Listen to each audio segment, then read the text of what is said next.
The Sterling Heights corporate plaza's polished marble floors had witnessed decades of corporate power plays, but they'd never seen anything like the collision about to happen between arrogance and hidden brilliance.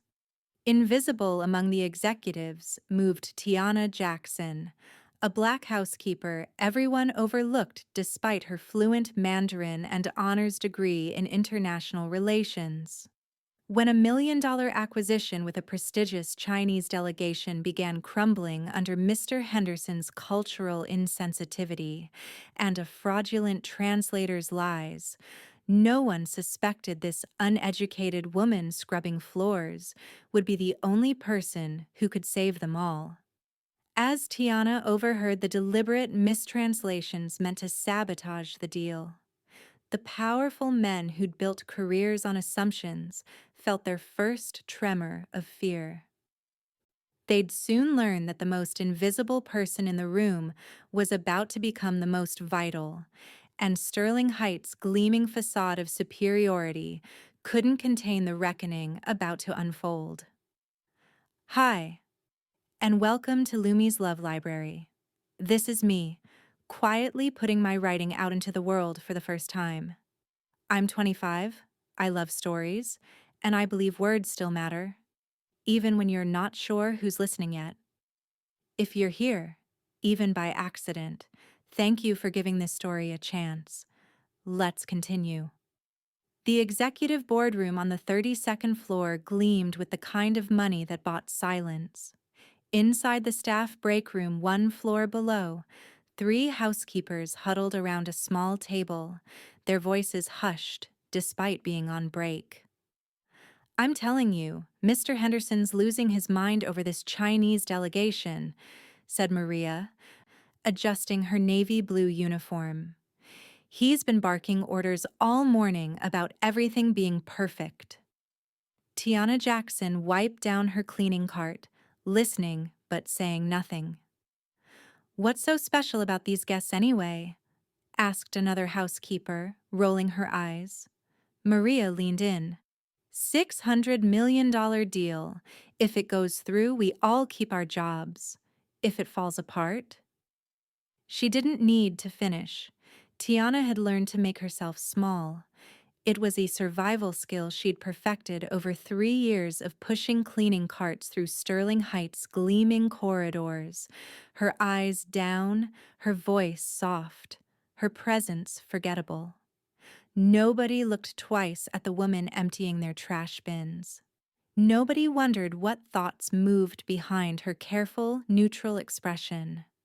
That was exactly how she needed it. Her apartment was small, tucked into a neighborhood where the rent was almost manageable, and the sirens at night became white noise you learned to sleep through. On her single bookshelf, wedged between her mother's medical bills and her brother's school supplies, sat a rolled-up diploma in a cardboard tube. Summa cum laude, International Relations, Georgetown University. She hadn't looked at it in months. What was the point? That degree had stopped mattering the day she'd reported her previous employer for fraud. She'd been a junior analyst at Crawford & Associates, bright-eyed and idealistic, fresh out of university with her Mandarin minor and her dreams of building bridges between cultures. Then she'd discovered her supervisor was doctoring reports to inflate quarterly earnings. She'd done what she thought was right. She'd reported it. Crawford was a powerful man with powerful friends. The fraud investigation went nowhere. But Tiana's career went somewhere very specific, into the ground. Suddenly, no firm would touch her resume. Blacklisted, too principled, too much trouble. References that dried up like water in a drought. Her mother's MS diagnosis came 3 months later. The medical bills started arriving like an avalanche. Her little brother Jamal was only 14, counting on her to keep the lights on, to keep food on the table, to keep their small family from falling apart. So Tiana took the only job she could get. Housekeeping, minimum wage plus benefits. It kept them afloat. Barely. Now she moved through Sterling Heights like a ghost, watching executives make the kinds of decisions she used to analyze. She saw the power plays, the ethical shortcuts, the casual cruelty of people who'd never had to choose between principle and survival. Sometimes, late at night, she wondered what she would do differently if she could go back. If she'd stay silent to keep her career. But she knew the answer. She'd report Crawford again, every time. Because the diploma-gathering dust in her closet didn't just represent education. It represented who she'd decided to be, even if no one here would ever know it. She finished wiping down her cart and checked her watch. The Chinese delegation would arrive in 15 minutes. Henderson had made it clear, everything spotless, everything perfect, and housekeeping invisible. Tiana picked up her supplies and headed for the elevator. Time to disappear again. The elevator doors opened on the 32nd floor, and Tiana stepped into controlled chaos. Tom Richardson paced near the windows, his phone pressed to his ear, his free hand gesturing sharply. Junior executives scurried past carrying presentation folders, their faces tight with the kind of anxiety that came with knowing your job depended on the next 2 hours going perfectly. Henderson stood in the center of it all like a general surveying his troops, his chest puffed out, his voice carrying across the floor. Listen up, people. This is it. The big leagues. Chairman Wu doesn't play games, and neither do we. We show strength. We show confidence. We close this deal. Got it? A chorus of nervous agreement rippled through the room. Tiana moved along the perimeter, straightening chairs that didn't need straightening, emptying bins that were already empty. Invisible. Always invisible. And for God's sake, Henderson continued, someone make sure we have those jasmine tea bags ready. Chinese people love that stuff, right? Show them we did our homework. Tiana's jaw tightened, but she kept her expression neutral. Jasmine tea. Like that was the key to $600 million. Like an entire culture could be reduced to a beverage choice. They're pulling up, someone called from the window. The energy in the room shifted instantly. Everyone stood a little straighter, smoothed their ties, plastered on their professional smiles. Tiana watched them transform into their performance versions of themselves, and something sad tugged at her chest. All this fear, all this pretending. The elevator chimed, the doors opened. Chairman Wu stepped out first, and the room seemed to inhale. He was shorter than Tiana had expected, maybe 5'7", but he carried himself with the kind of quiet authority that made height irrelevant. His suit was impeccably tailored, charcoal gray with subtle pinstripes. His hair, steel gray and perfectly combed, framed a face that revealed nothing. Behind him came 3 associates, each carrying slim leather portfolios, each watching everything with the careful attention of people who knew how to read a room. And beside the chairman walked a young woman in a burgundy suit, the interpreter, her posture professional, her eyes moving between the Chinese delegation and the Sterling Heights executives. Henderson practically lunged forward, his hand extended, his smile too wide, too aggressive. Chairman Wu, welcome, welcome! It's an absolute honor to have you here at Sterling Heights. He pumped the chairman's hand with the kind of enthusiasm you'd use greeting an old football buddy. Tiana saw it, just a flicker, barely there, the slight tightening around Chairman Wu's eyes. The interpreter translated Henderson's greeting, her voice smooth and formal. Chairman Wu responded with a small bow, his words measured. The interpreter said, Chairman Wu thanks you for your hospitality and looks forward to productive discussions. Well, come on in. Come on in. Henderson clapped Chairman Wu on the shoulder like they were old friends. We've got everything set up. Even got you some of that jasmine tea you folks enjoy. This time, the wince wasn't hidden. Chairman Wu's expression flickered with something that looked like pain, or maybe disappointment. One of his associates whispered something in rapid Mandarin that Tiana caught. Exactly as predicted. The interpreter didn't translate that part. Tiana busied herself near the sideboard, arranging water glasses with careful precision. But her mind was racing.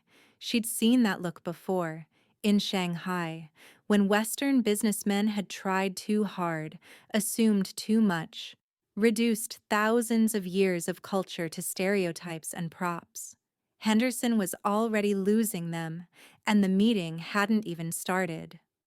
"Right this way to the conference room," Tom Richardson said, his voice tight with forced cheerfulness.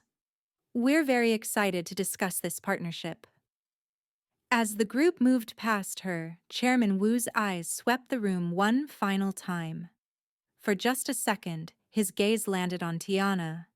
She looked down immediately, instinct taking over.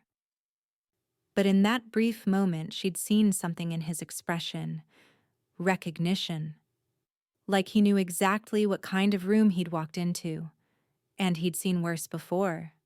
The conference room felt like a pressure cooker.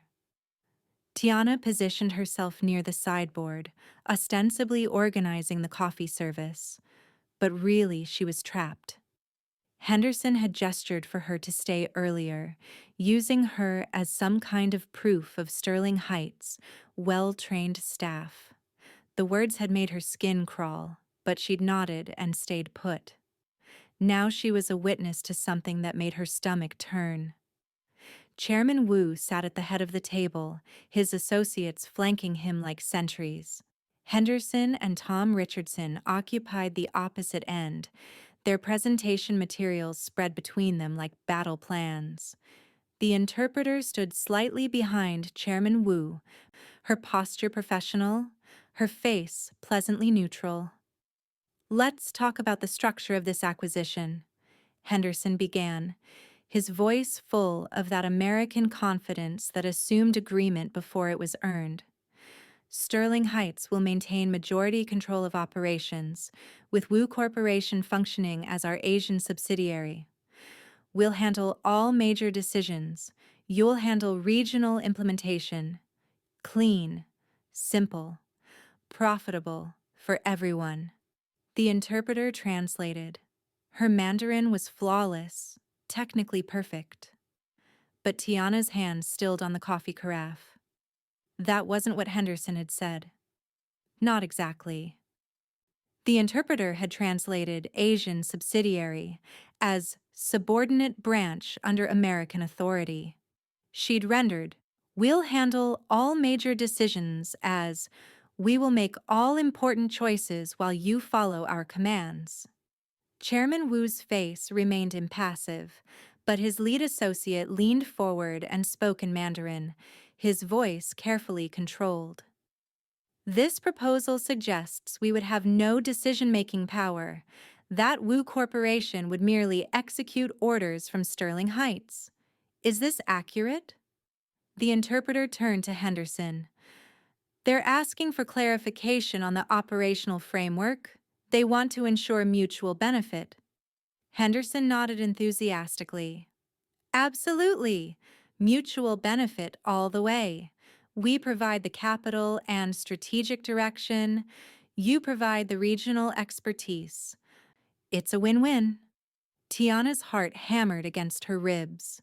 That wasn't what the associate had asked. Not even close. And Henderson's response, when the interpreter translated it back to Mandarin, she twisted his words again. "We will provide all resources and make all strategic decisions. You will provide labor and local knowledge under our supervision." One of Chairman Wu's associates whispered something sharp. Tiana caught the words for insult and disrespect. She glanced at the interpreter, really looked at her for the first time. The woman shifted her weight slightly and light caught on her lapel pin. Small, discreet, silver. Tiana's breath caught. Henderson and Associates Consulting. Henderson's old firm, the one that had tried to land this Wu Corporation deal 6 months ago and lost out to Sterling Heights. Oh God. This wasn't incompetence. This was sabotage. The interpreter was deliberately poisoning the negotiation, making Henderson sound like a colonial overlord, making Wu Corporation's reasonable questions sound passive and accepting. She was engineering a failure that would destroy Sterling Heights and send the Wu Corporation deal back to Henderson's old firm. Tiana's mind raced through the implications. $600 million. That's what Tom had said. Enough money to expand Sterling Heights' Asian operations to secure the company's future for the next decade. Without it, she'd heard the whispers in the break room. Sterling Heights was over-leveraged. They'd borrowed heavily to position themselves for this acquisition. If the deal fell through, the company wouldn't just lose an opportunity, it would collapse. She thought about Maria and the other housekeepers, about the front desk staff, the maintenance crew, the hundreds of people working in this building who had no idea their jobs hung on this single conversation. About her own mother's medication, her brother's school fees, the fragile ecosystem of their survival that depended on her paycheck arriving every 2 weeks. Chairman Wu spoke, his voice measured but his words cutting. The interpreter said, "Chairman Wu appreciates your transparency and looks forward to finalizing these terms." But what he'd actually said was, "This proposal demonstrates a fundamental misunderstanding of partnership. Wu Corporation is not seeking a master. We are seeking equals.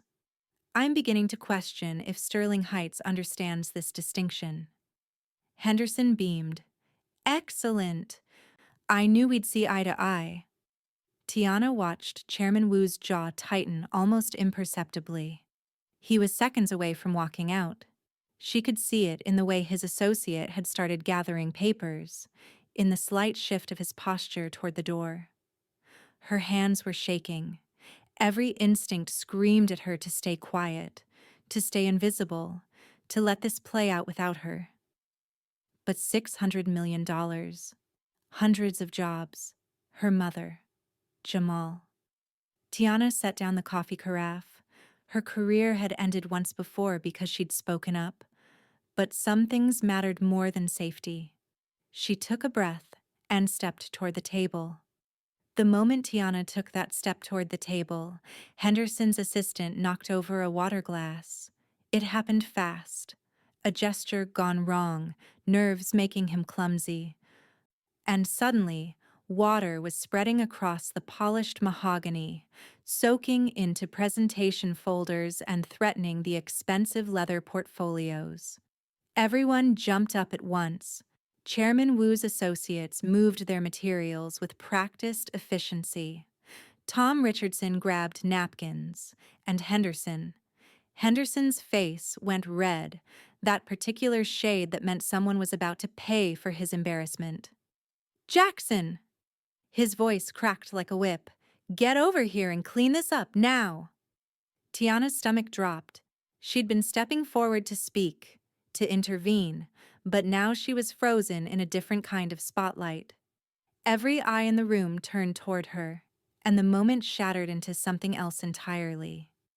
She grabbed a cloth from her cart, her cheeks burning, and moved to the table. Her hands were still shaking, but now for different reasons. "I apologize, Chairman Wu," Henderson said, his voice dripping with false smoothness. "We hire the best people we can for these positions, but you know how it is. Limited skill sets, limited attention to detail." Tiana's hands stilled on the table. She looked up despite herself. Henderson wasn't even looking at her.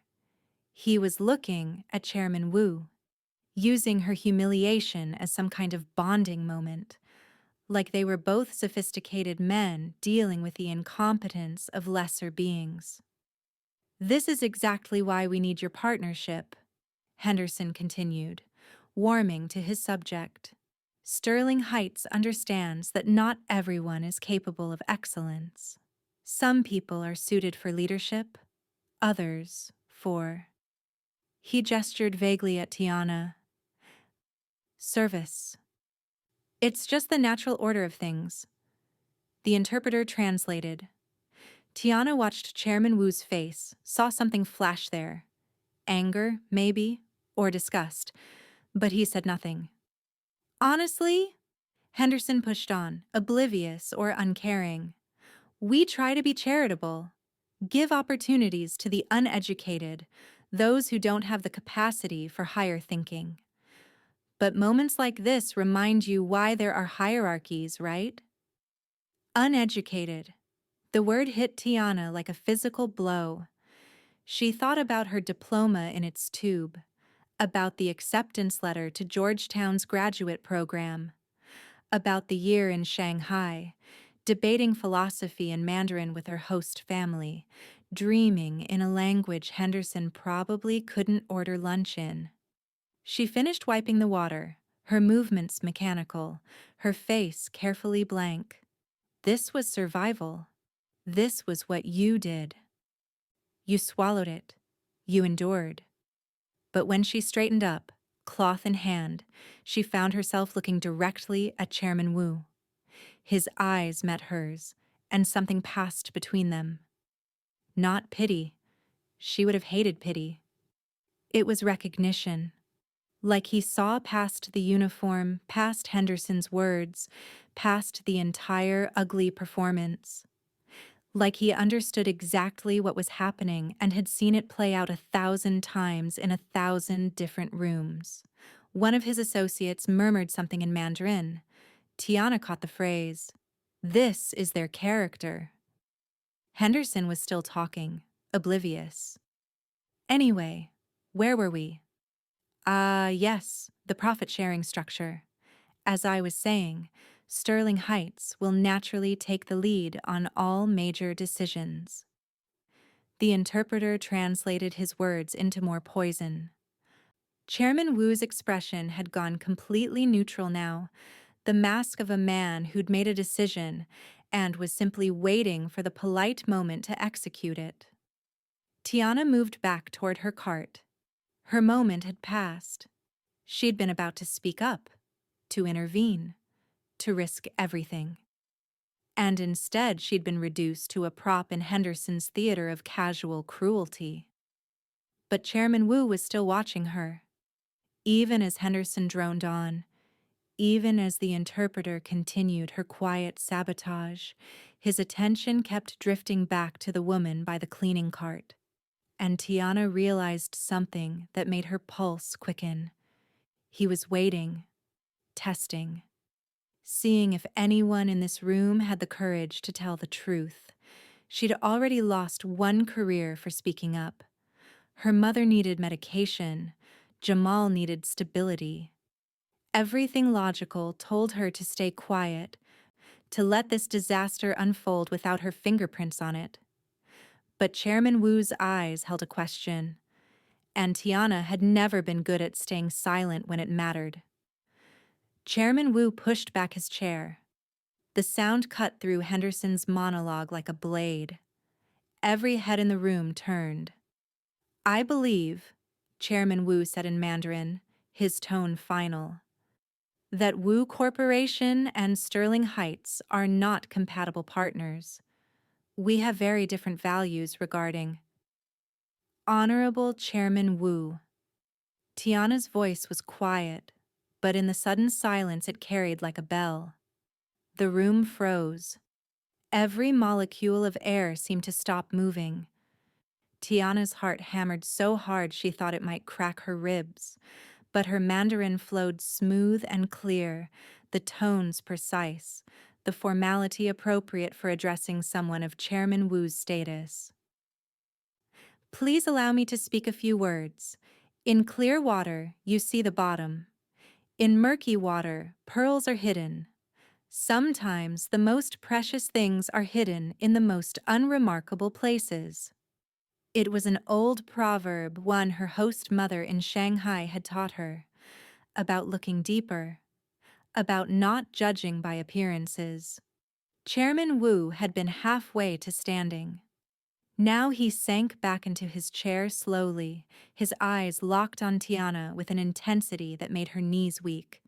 Henderson's mouth opened and closed like a fish drowning in air. "What? Jackson, what are you—" But Chairman Wu held up one hand, silencing him without a word, without even looking at him. His full attention was on Tiana now. "You speak Chinese?" he asked. Tiana replied, her voice steadier now despite the trembling in her hands. "I studied at Fudan University in Shanghai for 1 year." One of Chairman Wu's associates leaned forward, speaking rapidly. "Her pronunciation is excellent, formally educated." Chairman Wu's expression shifted, something like fascination crossing his features. He spoke to Tiana directly, his words measured and testing. "Then, as an educated person, why are you working here as a cleaner?" The question wasn't cruel, it was genuinely curious. Tiana took a breath. "My family needs me. Sometimes we do what is necessary, not what we want." Something flickered in Chairman Wu's eyes. Respect, maybe, or understanding. Tom Richardson found his voice, stammering. I had no idea you spoke." But Tiana wasn't finished. The dam had broken, and now the truth needed to come out. She switched back to Mandarin, addressing Chairman Wu directly. "Chairman, I must tell you something important." She glanced at the interpreter, whose face had gone white as paper. "For the past 20 minutes, your interpreter has been distorting both sides' words. She has been translating partnership as subordination. She is deliberately sabotaging this meeting." The room exploded. Henderson was shouting. Tom Richardson looked like he might pass out. The interpreter was backing toward the door, her professional composure shattered. But Chairman Wu simply held up his hand again, and somehow, impossibly, everyone fell silent. He spoke one sentence to the interpreter, his voice like ice. "Is this true?" The interpreter's face crumpled. She didn't need to answer. Her expression said everything. Chairman Wu turned back to Tiana, and when he spoke, it was in English, clear and deliberate, meant for everyone in the room to understand. "You risked your position to tell me this truth. Why?" Tiana thought about Maria's daughter's college fund, about Marcus's new baby, about the hundreds of people in this building who had no idea their futures hung on this moment. "Because," she said quietly, $600 million means jobs. It means families who can pay their rent. And because lies, no matter whose language they're spoken in, they always hurt the people who can least afford it." Chairman Wu studied her for a long moment. Then, slowly, he smiled. "I think," he said, "we need to start this meeting over, from the beginning, with someone I can trust." He looked at Henderson for the first time since Tiana had spoken. "You. Leave." Tiana translated. The shift in power was absolute. Complete. The woman who'd been invisible 30 seconds ago now held the entire room in her hands. And Henderson finally understood that he'd never controlled anything at all. Tom Richardson's hand shook as he gestured toward the empty chair beside Chairman Wu. "Miss Jackson, could you please?" Tiana's legs felt like water, but she moved anyway. She walked past Henderson, who stood frozen near the door, his face cycling through shades of red and purple like a bruise, forming in real time. Security had been called, but they hadn't arrived yet. He was trapped, forced to witness his own unraveling. She sat down. The leather chair was butter soft, probably cost more than 3 months of her salary. The view from this side of the table was different. She could see everyone's faces, read the room the way she'd been trained to do back when she thought her education would matter. Chairman Wu nodded to her, a small gesture of encouragement. "Please," he said in Mandarin, "let us begin honestly this time." Tom Richardson cleared his throat, shuffling his papers with hands that wouldn't quite steady. "I apologize for the terrible misunderstanding.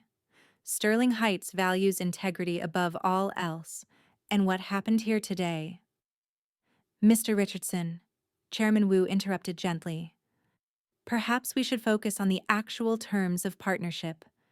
Miss Jackson, please translate accurately. I trust you will." The weight of that trust settled on Tiana's shoulders. She nodded. For the next hour, she lived in 2 languages. Tom presented Sterling Heights' actual proposal, not Henderson's butchered version, but the real framework that the legal team had developed. Profit sharing, decision-making authority, intellectual property rights, regional autonomy. Complex terms that required precise translation, legal concepts that needed cultural context. Tiana found herself explaining the Morris Act, a piece of American legislation governing foreign acquisitions that had no direct equivalent in Chinese law. She broke it down, used analogies, referenced similar structures in Chinese corporate governance. Chairman Wu's associates asked questions, detailed and technical, about zoning regulations in 3 different states where Sterling Heights operated. She translated it all. Her Mandarin flowed like it had never stopped, like the 3 years of silence had been holding this river back, and now it was finally free. She caught herself using idioms she hadn't thought about since Shanghai, adjusting her formality level when addressing different members of Wu's team, reading the subtle cues that told her when someone needed more explanation versus when they were satisfied. And Henderson watched from his corner by the door. She could feel his stare like heat on her skin. Every competent sentence she spoke, every nod of approval from Chairman Wu, every moment where she demonstrated exactly how educated she was, it all drove the knife deeper into whatever delusion he'd built about her. "The zoning issue in California is complex," Tom was saying, "because of Proposition 47 and its interaction with commercial development restrictions." Tiana held up a hand gently. "Mr. Richardson, may I suggest a different approach to explaining this?" Tom blinked. "Of course." She turned to Chairman Wu. "California's zoning laws have 3 layers," she began. She drew a quick diagram on her notepad, showing the relationship between state, county, and municipal regulations. Imagine the stakeholder hierarchy in Beijing's Hutong renovation projects. Chairman Wu's senior associate, who'd been looking confused, suddenly lit up with understanding. "Ah, like our land reorganization before the 2008 Olympics." "Exactly right," Tiana confirmed. They spent 20 minutes on zoning alone, Tiana bridging not just language but entire legal frameworks, finding common ground between American property law and Chinese land use philosophy. She explained, clarified, sometimes disagreed with both sides when she thought they were misunderstanding each other. Tom Richardson watched her like he was seeing a ghost. Or maybe like he was finally seeing a human being where he'd only seen a uniform before. "Your Mandarin is remarkable," one of Chairman Wu's associates said during a brief pause. Where did you say studied? Fudan University, Tiana replied. Exchange program. I lived with a family in Pudong. They taught me more than the textbooks ever could. The associate smiled. I teach at Fudan. Which year were you there? And just like that, they were talking about professors they both knew, about the changes in Shanghai's skyline, about the best soup dumplings near campus. The conversation had shifted from confrontational negotiation to something else entirely. Partnership, mutual respect. The thing it should have been all along. Henderson made a sound in his corner, something between a cough and a strangled cry. Nobody looked at him. Chairman Wu leaned back in his chair, his expression thoughtful. Miss Jackson, I have a question about the profit distribution model in year 3 of the partnership. Tiana took a breath and translated the next hour of her life into being. The woman who'd been invisible was now the only person anyone could see. The deal framework was signed 2 hours later. Not the full contract, that would take weeks of legal review, but a memorandum of understanding that committed both parties to good faith negotiations. Chairman Wu's signature was elegant, calligraphic. Tom Richardson's hand still shook slightly as he signed Sterling Heights' name. Henderson had been escorted out 40 minutes earlier, his protests echoing down the hallway until the elevator doors closed on them. Now, as Chairman Wu and his delegation prepared to leave, Tom Richardson stood awkwardly near the conference table, clearly wanting to say something but not sure how to begin. Miss Jackson, he finally managed, I need to understand something. You have a degree from Georgetown. You speak fluent Mandarin. You clearly understand complex international business law. He paused, his confusion genuine. Why are you working in housekeeping?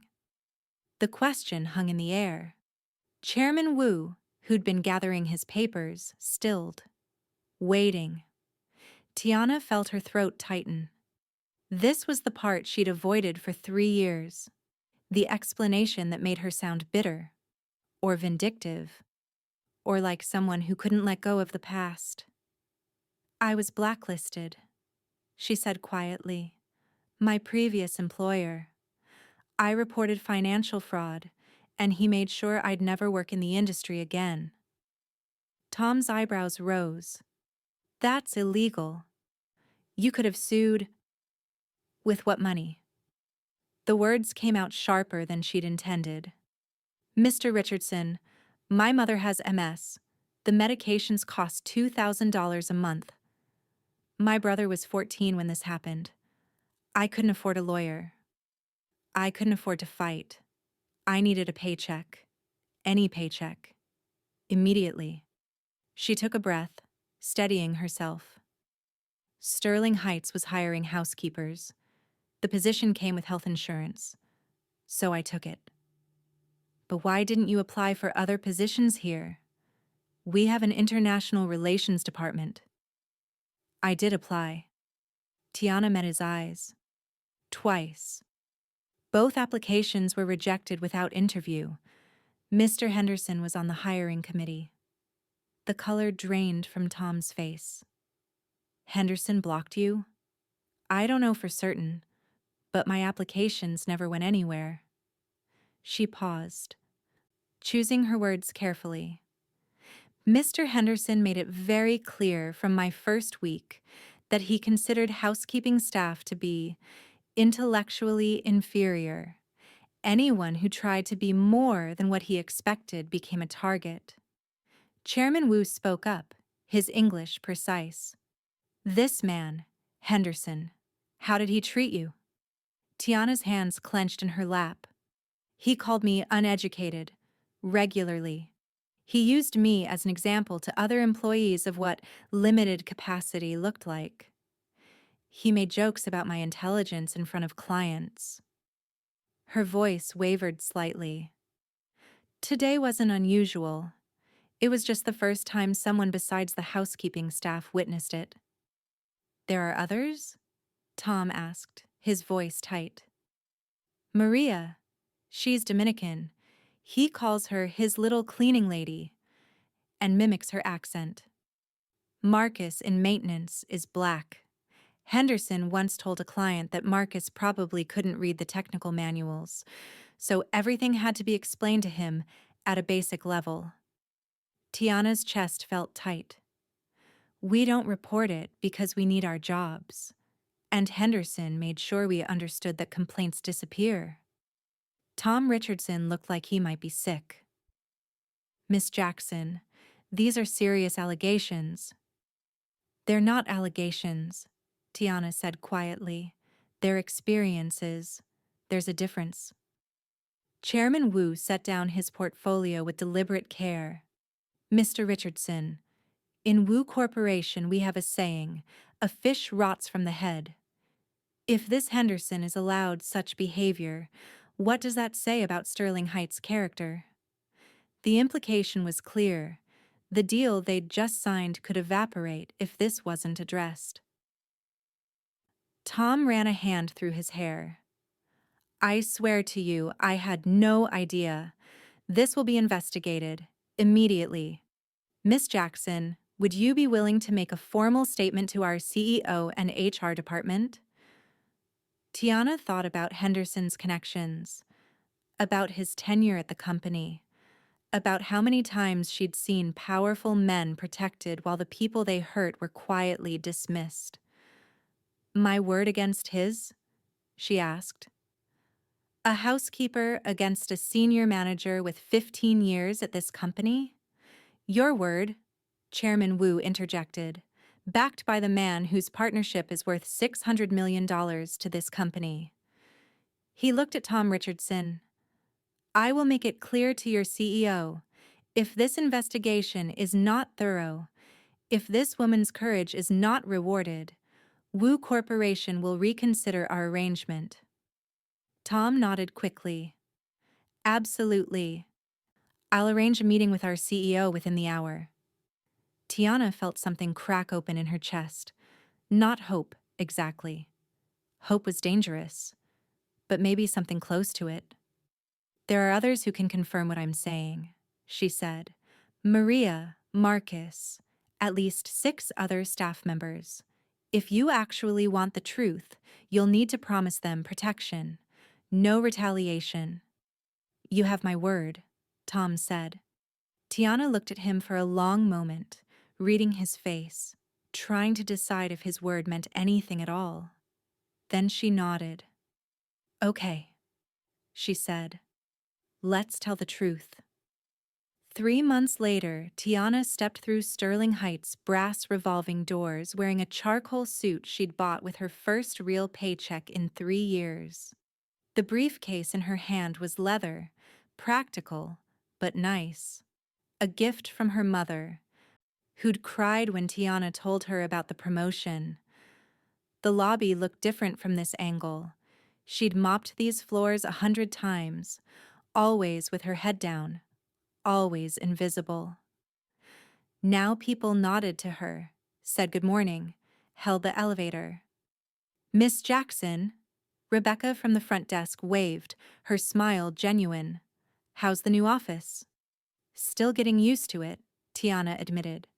43rd floor has a very different view. She rode the elevator up, watching the numbers climb. Her reflection in the polished doors showed someone she was still learning to recognize. Director of International Cultural Relations. The title felt too big some days, like a coat she hadn't quite grown into yet. But Chairman Wu had insisted. The Wu Corporation deal had closed successfully 2 weeks ago, bringing in even more revenue than projected.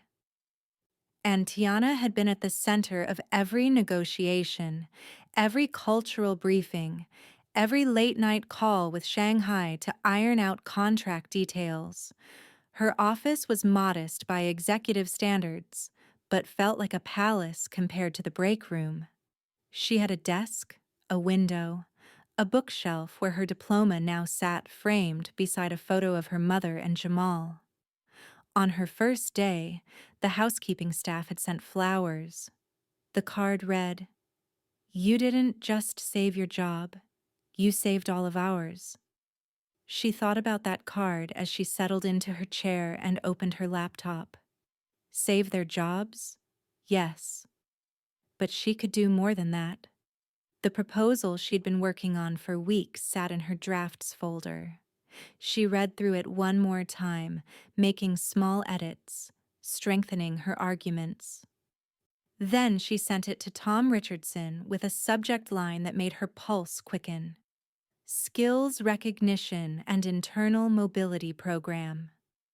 The premise was simple. How many other people were working at Sterling Heights with degrees they couldn't use, skills they couldn't showcase, potential that had been buried under assumptions and economic necessity? How many Marias and Marcuses were out there, brilliant and overlooked, just trying to survive? Her program would create pathways, confidential skills assessments for all staff, regardless of current position, tuition reimbursement for continuing education, internal job postings shared with everyone, not just salaried employees, mentorship programs, language stipends, protection against retaliation for seeking advancement, and most importantly, mandatory bias training for all hiring managers.